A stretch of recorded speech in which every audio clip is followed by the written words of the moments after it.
He wiped the blood from his mouth and hobbled past the insidious deputy once again. As Gillespie made his way to the voting booth, his world went black. Wise drew his revolver.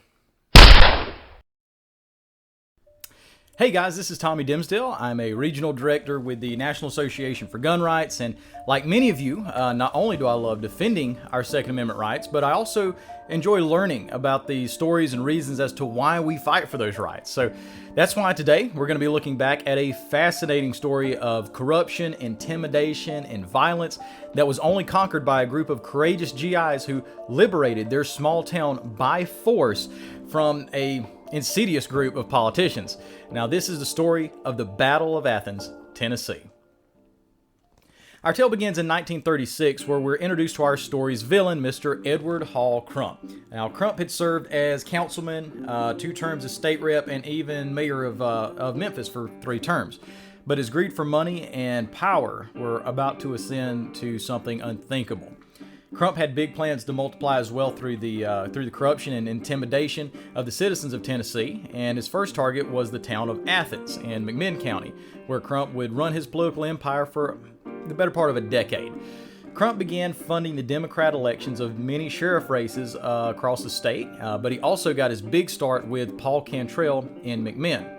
He funded Paul's campaign. He heavily beat out the competition, with Sheriff Cantrell willingly becoming the first string puppet for Boss Crump, as they called him. So, corruption really ensued in the years leading up to World War II as Crump's power expanded. We'll go in a little more in depth here as soon as we can, show you how awful things were in Athens. But first, let me set some context to this story. So, after 2 successful election cycles, Paul Cantrell decided to run for Senate, and Pat Mansfield was installed in his place as sheriff to keep towing the line for Boss Crump in 1940. Now, not long after that, Pearl Harbor was struck by the Japanese, and approximately 3,000 men from McMinn County joined the armed forces and started fighting in World War II. So this led to quite an advantage for Crump, Cantrell, and Mansfield, as their deputies would come under much less resistance when bullying the townspeople. With the fighting men off to war, Crump's playground expanded even further. Boss Crump's tyranny ran rampant for 8 to 10 years straight, for 1936 to 1946. The last 3 years saw the most abuse and corruption, which left many townspeople whispering in very hushed tones, "Just wait till our boys get back." So, here enters our hero of the story, distinguished Marine Bill White, who survived close encounters in the Guadalcanal and in Tarawa. While he and other young men served their country valiantly, most if not all, were unaware of what was going on at home.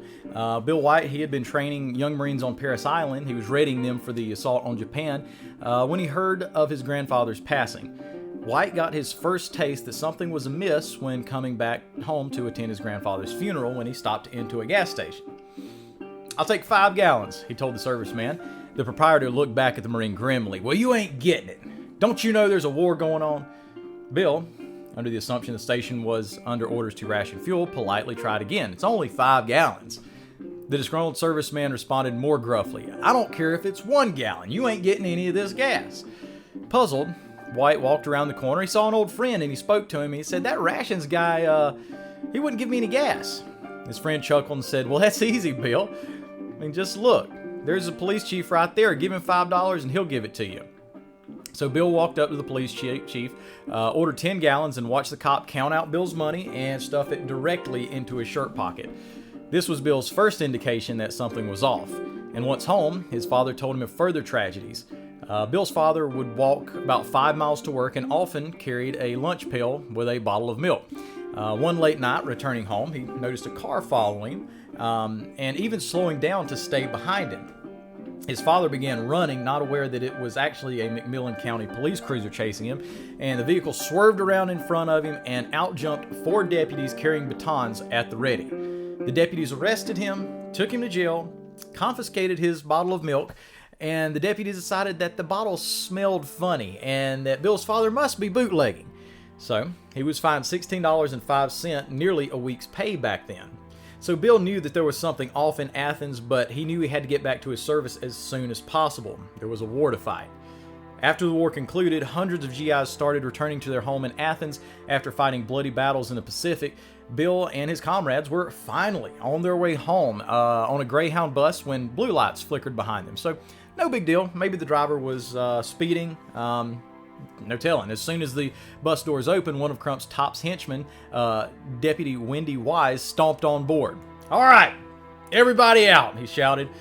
Bill watched as his friends, who had a few drinks in celebration of their return home, but now were nowhere near intoxicated, were rounded up outside and slammed against the walls of the bus, incessantly hounded about their disorderly conduct. So Bill asked the local what in the world was going on.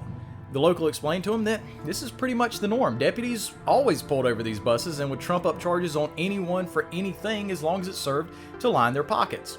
Bill couldn't believe his eyes. These men had fought and bled for their country, lost friends and precious time with families, only to get home and be treated like criminals. Word among the returning GI population was growing that the freedom they had fought for in the Pacific was not to be found in Athens, Tennessee. Now, the practice of corrupt deputies arresting anyone and everyone they could was known as fee grabbing and was common in that day in Tennessee. Officers got paid a commission on how many fees they could trump up, how many people they could arrest. After the GIs began digging into what happened in their absence, they discovered that Crump had aimed to bolster his own wealth and all the wealth of his law enforcement by heckling tourists and motorists at every opportune moment. A prime target for this? Greyhound buses. Sure enough, the GIs found story after story after story of Deputy Wise and his men routinely pulling over every bus they could, boarding it and fining people for public drunkenness, whether they had a drop of alcohol or not. Each fine totaled about $16.50, which back then was a pretty hefty fine. Deputies would also go into local bars, arresting every single patron there, while the law-abiding suffered. The brothels, the gambling halls, the underground strip clubs bathed in success. Between the money from gambling rings, extortion of local businesses, and heckling of out-of-town visitors, Crump and his cronies pocketed $335,291 in the span of 10 years. In 2021, that would be approximately $6.2 million stolen from the hardworking people of Tennessee. Sheriff Cantrell raked in a salary of over $60,000 a year, which, as completely unheard of, is in today's money, he'd be making over $1 million a year. On top of this, he was given the job as superintendent of the county workhouse for an extra $2,000 a year. And considering McMinn didn't even have a county workhouse, you could say that job was pretty cushy for him, to say the least. But needless to say, the GIs were furious and knew something had to be done.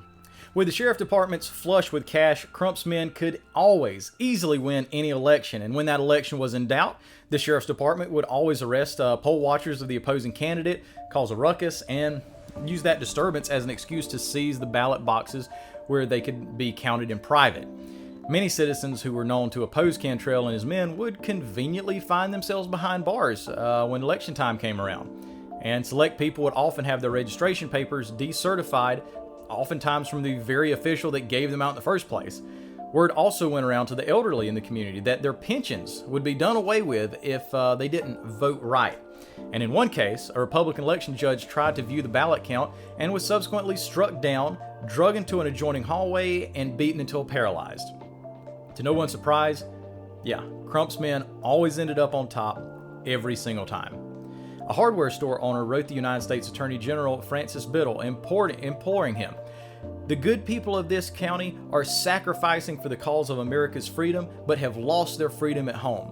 Both parties have lost the freedom of the ballot box. A dictatorship has been set up. The county treasury is being raided at the expense of the taxpayers, and the good people of this country would like to sell their property and move away. Your department is our last line of defense. Please, for God's sake, come to the rescue of a helpless people." A minister wrote to Biddle, talking about the ruthless exploitation at the hands of unscrupulous men who sacrifice public liberties for the sake of private gain. Nothing has been considered too low if it will enable them to perpetuate themselves in office. Decent citizens feared to bring their wives to the polls and often felt it unwise to cast their own ballots. It is not possible for a letter to contain information concerning all the subversive and unscrupulous activities that have taken place in this county. The Department of Justice investigated and responded that the alleged violations in McMinn County were the worst ever brought to the attention of the Department of Justice. This case was brought higher and higher and higher, but at every turn there seemed to be a federal official with ties to Edward Hall Crump being in their pockets. And therefore unwilling to intervene. So the federal government is useless at this point, and the people of Athens, Tennessee continue to suffer under the dictatorship of Boss Crump. Bill White said it was a big surprise. He was home and everything you've been told that you're supposed to be fighting for wasn't there. There were liquor houses, whorehouses, gambling joints all over the county, protected by a bunch of thugs wearing guns and badges. One GI plainly stated that it was a dictatorship down here, that the elections were nothing short of a farce. And another veteran said it wasn't really a town anymore, it was a jail. Another GI deplored the deputies, who were nothing but a lot of swaggering, strutting stormtroopers, drunk most of the time, beating up our citizens for the slightest reason. Yet another observed that if you were on the right team, you could get away with anything. If you were on the wrong team, you couldn't get away with anything at all. Something was brewing in Athens. They knew it. And one of the soldiers told historians later that we just got plain tired of being pushed around by a bunch of thugs. I said, here you are. I said, back in McMinn County, here in Athens. I said, after going overseas and staying 3 or 4 years over our fighting for your country, and I said, a lot of you died, a lot of you was wounded. And I said, you survived, you came back.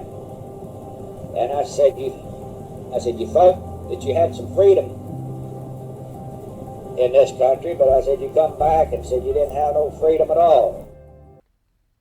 In late September 1944, a tragedy would play out that would see a resistance mounting against Crump and his Democrat-funded machine. GI Earl Ford was just returning back to the States, enjoying his first night on leave in a very long time.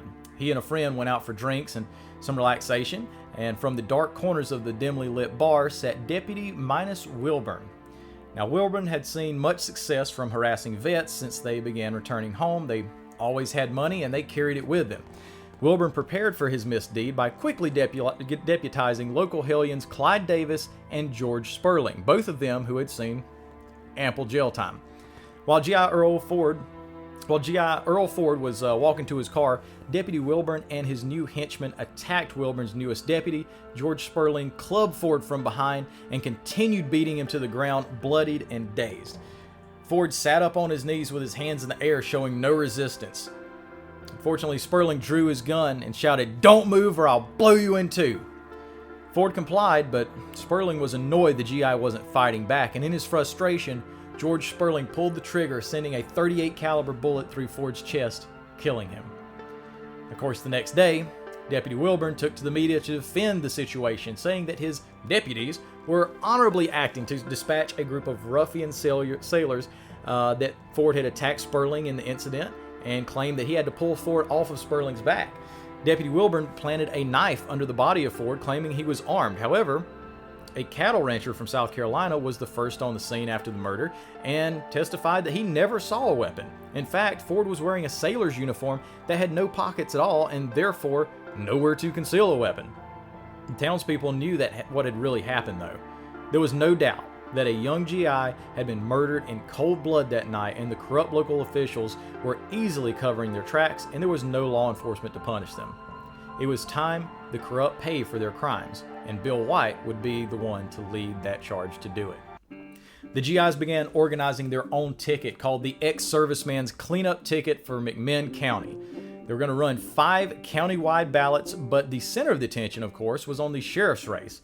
Paul Cantrell had stepped down from his Senate role to run as sheriff again, and the GIs ran Knox Henry, a veteran of the North African campaign, to finally wrestle power from the Crump Empire.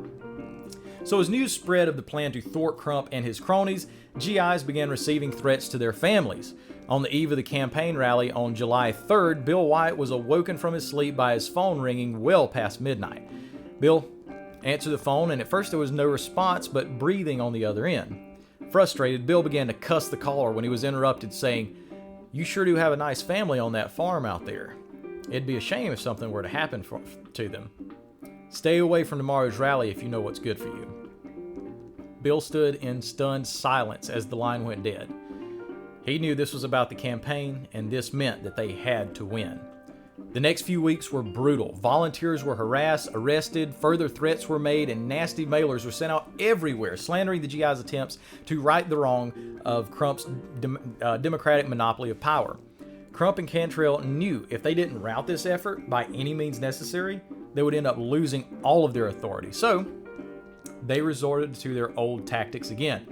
Bill White saw the writing on the wall and knew what was coming. He told his fellow GIs, he said, "Listen, do you think they're going to let you win this election? Those people have been taking these elections for years with a bunch of armed thugs. If you never got the guts enough to stand up and fight fire with fire, you ain't going to win." Bill White had had enough of seeing his friends die overseas just to come home to be met with some of the same dictatorship he fought against in the Pacific. The time for diplomacy was waning to an end. So, August 1st, 1946, Election Day. And it didn't take long for things to pop off. By 9:30 a.m., Walter Ellis, a legally appointed GI poll watcher, was arrested and hauled off for questioning irregularities in the voting ballots. This repeated itself throughout the day as anybody who wasn't on Cantrell's side was forcibly removed from polling places. Reports of GIs being clubbed in the head and threatened in polling places were pouring into the GI's election headquarters. And one report detailed that Ed Vistal, a platoon commander and now GI election clerk, was taken hostage along with former B-17 pilot Shy Scott and were held at gunpoint for overseeing the ballots at their polling station by none other than our favorite Deputy Wise. When the opportunity presented itself and the guards weren't looking, Scott bolted for the window with Vistal close behind. They smashed through the window, sending shards of glass everywhere, and landed outside with an awful thud. The press had gathered there and were shocked by the chaotic escape from the two GIs. Wendy Wise ran outside, his rifle aimed at the two servicemen, eyes blazing with rage. And he was applying pressure to the trigger when another deputy stopped him, knowing how it would look to the press, especially if two veterans were shot walking away with their hands up.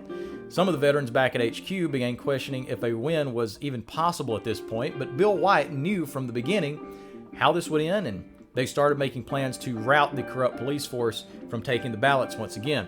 As the GIs began preparing for what was to come, though, voters came under heavy intimidation from the armed guards at polling places. At the same polling place that Deputy Wise had held the two GIs captive, another controversy was about to go down. 70-year-old farmer and black man Tom Gillespie hobbled his way up to the sidewalk and into the polling place. In this day of age, Tom's presence was generally frowned upon in a polling place, let alone in Athens, where he would be casting a vote against the powers that be. By this time, the anger and worry in Deputy Wise had started to build even further. What else was there to do but double down and turn up the heat? I mean, this was the only thing that Wise knew to do, as it had worked for the past decade. Wise sneered at Gillespie as he strode past and went to the voting booth. Just as Tom picked up a pencil to cast his ballot, Wise snatched him by the wrist and said, "You can't vote here today, boy." Another GI volunteer perked up and said, "He can too." The tension rose in the room until Gillespie broke the silence. "Well, why is that, Mr. Wise?" he asked. But the only answer Wise could give him was the one he had balled up in his fist. Deputy Wise lashed out, showing he had fitted a pair of brass knuckles in his pocket, and struck Tom Gillespie across the face, sending the elderly man to the floor. Wise grabbed him by the back of his pants and collar and hauled him out the door, throwing him to the sidewalk. Media coverage and perception had ceased to matter at this point. It was Wise's job to help win this election at all costs. As Wise turned on his heel to go back inside, Gillespie coughed and stirred. Wise paused, looking over his shoulder as the 70-year-old farmer pushed himself to his knees and shakily brought himself to his feet. With the only hesitation being his own physical limitations, Tom Gillespie turned around, he wiped the blood from his mouth, and hobbled past the insidious deputy once again. As Gillespie made his way to the voting booth, his world went black. Wise drew his revolver. By this time, Bill White had rallied his men to the local National Guard armory. The men had weapons, but nary enough to take on Cantrell's men. They needed a lot more firepower. The locks were cut and the doors were busted open as ex-servicemen flooded the National Guard armory, taking multiple M17 rifles and a few Thompson machine guns, and as much ammo as they could carry. Veteran Jimmy Lockmiller brandished two .45 Colt revolvers under his God bless America Hawaiian shirt, which he planned to do battle in. These veterans didn't fight a war to come home to another dictatorship. Bill and his men were just as willing to die or suffer consequences as they had been a few months earlier. It was time to act. And as crowds started to arrive in protest over the shooting of Tom Gillespie, the Crump cabal instituted their normal practice of declaring an emergency and bringing all the ballots in the county back to the jailhouse to be certified. After Bill White and his fighting bunch returned to their HQ to ready themselves, 2 deputies arrived, intent on arresting everyone in the building. By this point, such an attempt was futile as the 2 officers were quickly disarmed and beaten. Subsequently, 5 other officers showed up trying to back up their fellow police, but met the same quick fate. All 7 corrupt cops were beaten, stripped naked, and tied to trees in the nearby woods, where they would stay until this whole scenario worked itself out. Well, Bill knew there was no turning back now and turned to his men. Well, here you are. After 3 or 4 years of fighting for your country, you survived it all. You came back. And what did you come back to? A free country? You came back to Athens, Tennessee in McMinn County that's run by a bunch of outlaws. They've got hired gunmen all over this county right now at this minute. And what for? One purpose. To scare you so bad you won't dare stand up for the rights you've been bleeding and dying for. Some of your mothers and some of your sisters are afraid to walk down the streets to the polling places, and lots of men too, because they know what happens. A car drives by in the night and shoots out your windows. If that doesn't scare you enough, they'll set fire to your house or your barn. They'll beat up members of your family and put them in jail for no reason. Is this the kind of freedom you are supposed to be fighting for? Do you know what your rights are supposed to be? How many rights you've got left? None. Not even the right to vote in a free election. And when you lose that right, you've lost everything. And you are damn well going to lose it again unless you fight, and fight the only way that they understand, fire with fire. We've got to make this an honest election because we promised the people that if they voted in it, it would be an honest election. And it's going to be, but only if we see that it is. We are going to have to run these organized criminals out of town, and we can do it if we stick together. Are you afraid of them? Why, I could take a banana stalk and run every one of these pot-belly draft dodgers out of Depot Hill. Get the hell out of here and get something to shoot with and come back as fast as you can. White and his men vacated a family from their home that was right across the street from the jailhouse. Nearing nightfall, the GIs demanded the ballots be returned, and from inside the jail a voice rose, "You're going to have to come get them!" The GIs made it clear that that was exactly what they intended to do. Another voice came from inside the jail. "Why don't you call the law?" A GI responded loudly, his voice booming across the street. "There ain't no damn law in McMinn County." And at that, the first blast came from the jailhouse, and the night air lit ablaze with gunfire. The little town of Athens exploded with the cracks of Thompson machine guns, revolvers, and rifles sounding off. All around, the scene depicted the assaults some of these men had experienced not too long ago. Tufts of dust and gunpowder and smoke pinged off both buildings as light streaked back and forth across the street in a hail of bullets and lead. Battle-hardened GIs started moving to encircle the jail, taking positions on rooftops, some taking cover behind cars, and even blowing the transformer that provided power to the jail. Some deputies attempted to advance, but after one was immediately struck in the leg and left lying in the street, the rest thought better than to risk exposure to the deadly barrage of fire from the vets across the road. Amid candlelight in the jail, one deputy risked exposure from cover as he grasped for the wall-mounted phone to alert the National Guard of the war that was going on in the small town.